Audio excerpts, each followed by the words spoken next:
Bulolo Highway latest to be affected by floods. Prime Minister Peter O'Neill sends condolences to Vanuatu Cyclone victims. And Dr. Modulo Gumoi still acting administrator for Western Province. This is National EMTV News with Mary Bartolo. Thank you for joining us. This is Saturday's news. Bulolo MP Sam Basil has called on Works Minister Francis Awesa and Prime Minister Peter O'Neill to remember Bulolo district when allocating disaster relief funds. Basil made these comments after heavy rains and floods destroyed sections of the Bulolo to Leh highway. A number of villages along the Bulolo, Wau and Minyamya highway are cut off because of continuous rains in recent days. Following this, local MP Sam Basil is now calling on the national government to give a portion of the disaster relief funds to affected areas in his electorate. In Morobe, we do have our fair share of the belting from the weather. But the recent rain has also affected other electorates in Morobe. In Sialum, sections of the roads which were left to deteriorate are now in dire need of maintenance. In Medang, 4 bridges along the Ramu-Medang highway have collapsed, leaving passengers stranded on both sides of the highway. May I ask him, as Works Secretary and Works Minister, you plan to money go to Highlands, na go to West New Britain, thinking me plan to, because in the next couple of days, or even a week, we may not have this road, which is behind me, that is breaking away every hour. But while the government is providing financial assistance to West New Britain and other Highlands provinces, more rain is expected to fall and more damages expected to occur. Tekluk Gunga, National EMTV News, Leh. The collapse of the Downder Bridge in Vanimo on Tuesday is now causing more hardships for travellers. While there has not been any action taken as yet by the provincial government, people are now appealing to the national government for immediate assistance. Vanimo Green District in West Sepik Province over the last decade has been linked by road from as far as Green River to the Sepik River in East Sepik Province. The district's MP, Belden Nama, announced this last month. I've done what I can do for my district, even though I don't go to the media a lot like every other person does. That Vanimo Green River District, by the end of this month, the entire district will be connected by road after 40 years. However, on Tuesday, a vital bridge connecting the PNG-Indonesian border to Vanimo collapsed. These pictures show how the bridge was built using logs from local logging companies. This is the second time the bridge collapsed in a time frame of a year. A public outcry on social media burst out this week, where Sepik forum groups on Facebook are questioning the provincial government's existence and if they are addressing this issue. In a phone conversation with acting Sandown Governor Paul Nengai, he said his administration is yet to present a report to him on the updates of the collapsed bridge. In the meantime, travellers and villagers from the west coast of Vanimo are struggling to cross the river. They are forced to pay fees and cross a makeshift bridge.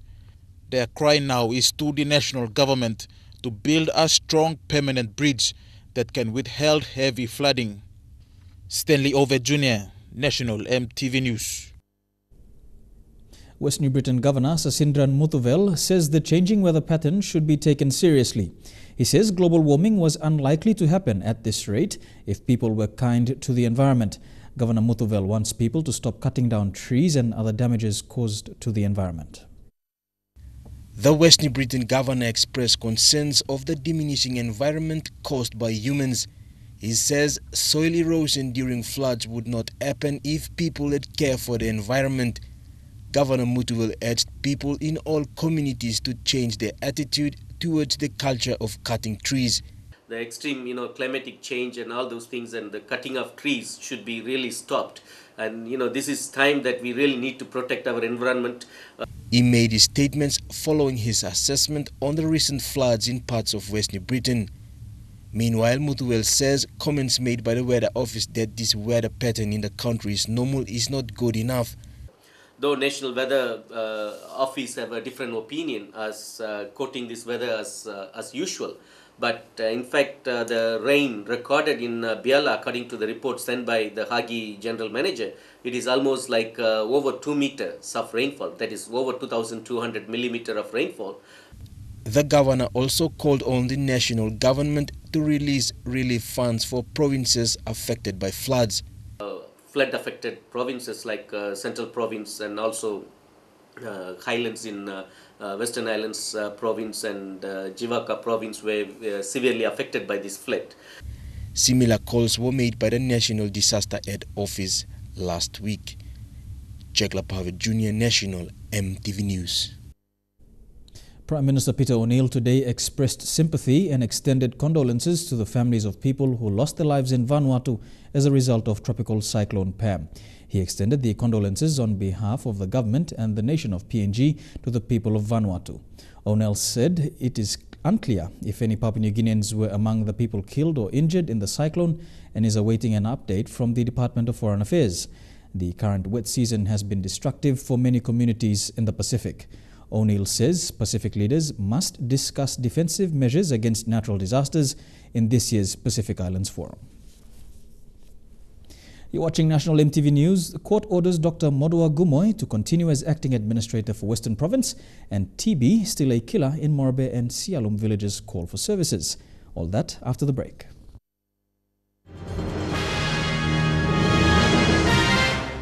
Welcome back to the news. Dr. Modulo Gumoi is still the acting administrator of Western Province. This is according to an interim court order sought by the Western Provincial Government. The interim orders were granted by the Waigani National Court. Western Province Governor Ati Wobiro in a news conference reassured the people of Western Province that all is in order. The province has been embroiled in a power struggle for the position of the acting administrator. The incumbent Dr. Modulo Gumoi was replaced without proper process by the Department of Personnel Management. It follows a gadgetal notice by the Minister for Public Service Dr. Pukatemu, citing the appointment of Gul Gorgom as the acting administrator. Gul Gorgom has no more powers, so as any of his agents, whoever they might be. The court is now, a court has now given the orders that you are not to interfere into the operations of the administration by Dr. Gumoi as the acting provincial administrator. A judicial review was sought on the decision of Dr. Pukatemu. The decision of the National Court was made in accordance with the new amendment on provincial administrators. Concluding, I now want to encourage all our government officers to rally behind Dr. Gumoi. The court has again confirmed him to be the legal acting provincial administrator for Western Province. I, as the head of the province, do not want to see any more division. We've already had too many divisions. We've already had too many instability. I encourage all you public servants, wherever you are, whether you are in the district level, or in Daru, or in Kionga, or wherever, to rally behind Dr. Gumoi. Let's work together to help deliver goods and services that our people need. Postman Kua IC lawyers acting on behalf of the Western Provincial Government says the matter will return to court on Thursday next week for further deliberation. Mickey Cavera, National EMTV News. The people of Sialum along the northern coastline of Morobe Province are raising concerns of being neglected by successive governments over the last 40 years. Road conditions between Finchafen and Sialum have deteriorated over time, and travelling by boats has become more expensive and risky for the people. The garden foods and coffee bags have been left to rot in the villages due to transport difficulties. This is a common sign of struggle for the Sialum people when travelling between Finchafen and Sialum. Just like any remote areas in Papua New Guinea, the people of Sialum are now feeling the pinch of having easy access to goods and services. Mountain come down. Come the Siviana come down. It come down the road can.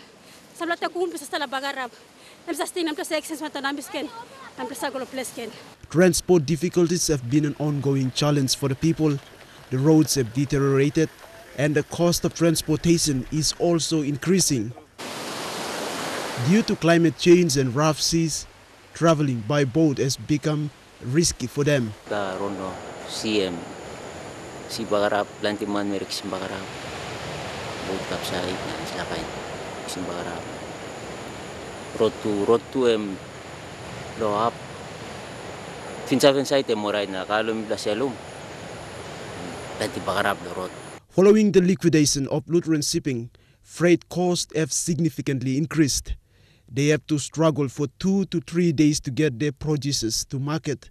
For school and trade store owners, it is an expensive exercise, paying for freight. Plenty hardship moving school materials from coast to Guantaplo mountain, even goods and services. Sialum has the great potential of becoming Morobe's agricultural hub. The people want the roads to be fixed and are now calling on local MP Mao Jeming to give immediate attention. Sylvester Gawi, National MTV News, Leh. A newly formed state-owned enterprise, PNG Dataco Limited, is adamant to make sure internet services are accessible nationwide.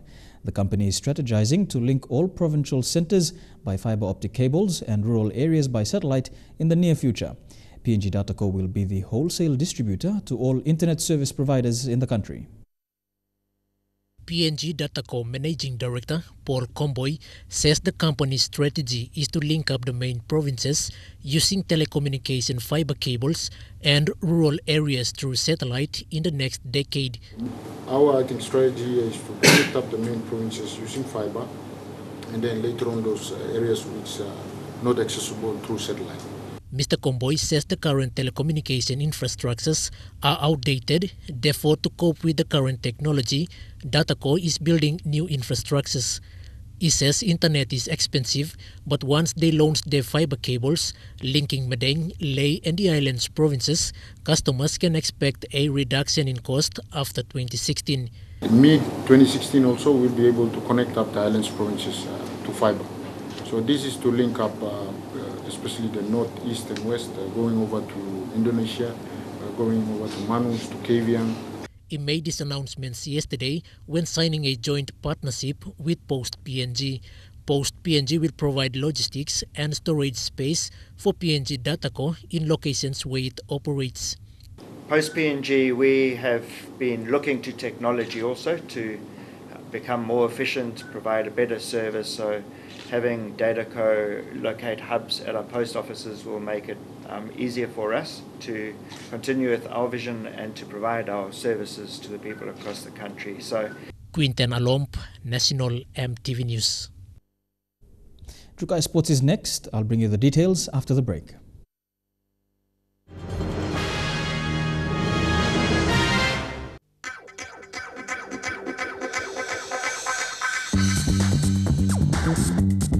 Trukai Sports.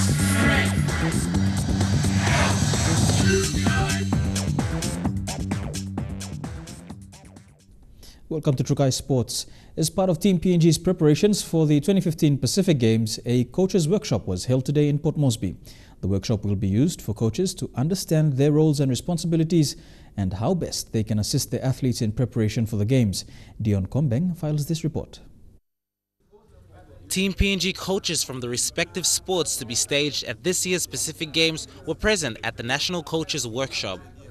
This will be the second meet following the first in January this year, where both managers and coaches were able to learn about how to better manage their athletes in regard to their roles and responsibilities, diet, physiotherapy, and more. The Games Organizing Committee, through the High Performance Training Center, today conducted a session for coaches on how to approach mental fitness for athletes, which is just as important as their physical fitness. Over the next few months, members of the High Performance Training Center will be assisting not only the athletes but coaches as well through avenues such as the workshop today to prepare for July. With the 2015 Pacific Games fast approaching, Team PNG as host nation will have the largest contingents of about 800 athletes and officials. In order for the athletes to perform, coaches will play an important role in assisting them to produce results at the Games. Dion Kombeng, National EMTV Sports. The Games Organizing Committee has announced they will release information for the 15th Pacific Games tickets on Tuesday, the 17th of March. The GOC will announce the cost of tickets, ticket packages, and outlets where tickets for the Games can be purchased. Ticket prices have been determined based on the affordability and accessibility in order to give all Papua New Guineans the opportunity to witness the biggest and the largest Games PNG has ever hosted. To the NSL now, and FC Port Moresby will meet the informed Lay City Dwellers in round 8 of the Telecom National Soccer League, both teams coming off big wins from last week. Hekari were the big winners of the day, thrashing Oro FC by 6 goals to 2 to extend the lead in the competition. Skola Sengi with more. Young striker Tommy Semi opened the scoring early before Ezra Tonga added a second for Hekari, taking a comfortable 2-0 lead after 25 minutes. Strike by Joachim Warri soon had them 3-0 up before Liam Kohu brought one back for Oro FC after a penalty in the box. In the second half, Oro attacked well, but it was Tutuzama Tanito for Hekari who increased the deficit for Hekari with an easy tip-in. Oro showcased resilience and midfielder Henry Ronnie limped out after scoring to narrow the gap. Hekari FC 4, Oro 2. Simon Emmanuel would, however, push that scoreline further by scoring Hekari's 5th, with Tommy Semi adding Hekari's 6th. The second of the doubleheader, FC Port Moresby would take on Lay City Dwellers. Harry Jenkins continued his goal-scoring form when he doubled the lead for FC Port Moresby in the second half. Lay City Dwellers eventually picking up a goal through Oved Bika. The final score, FC Port Moresby 2, Lay City Dwellers 1. The match highly entertaining to the end. Skola Sengi, National EMTV Sports. The PNG national boxing team received boxing gears in a timely manner from Sean Hogan, the National Managing Director of Specialist Security, an Australian-based private company. It was the first time an overseas private company showed support to our national boxing team. On hand to receive and witness the presentation was Magdalene Shirley Moyhe from the Papua New Guinea Consulate General's office in Brisbane. The team travelled up to Brisbane today to fight Brisbane-based fighters. Rafaela Kaure will face Emma Carothas, Queensland's second best in the 60 kg division, which will be the main fight of the night. And that's all we have for Trukai Sports tonight. The weather details up next. Trukai Sports.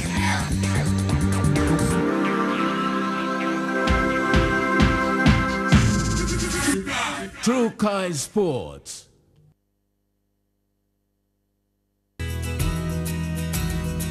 And look at the weather forecast for tonight and tomorrow. First of all, in the southern region, all centres, squally showers then rain, except Popaneta. You will have morning showers then rain.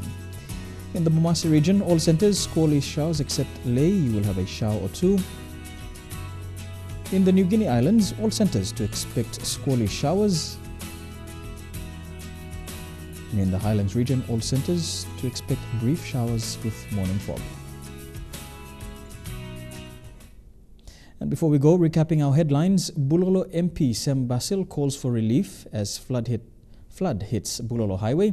Prime Minister Peter O'Neill sends condolences to Cyclone Pam victims in Vanuatu. And the court orders Dr. Modulo Gumoi to continue as acting administrator for Western Province. That has been the news, sports and weather for Saturday, the 14th of March 2015. From the news team, pleasant viewing. Good night.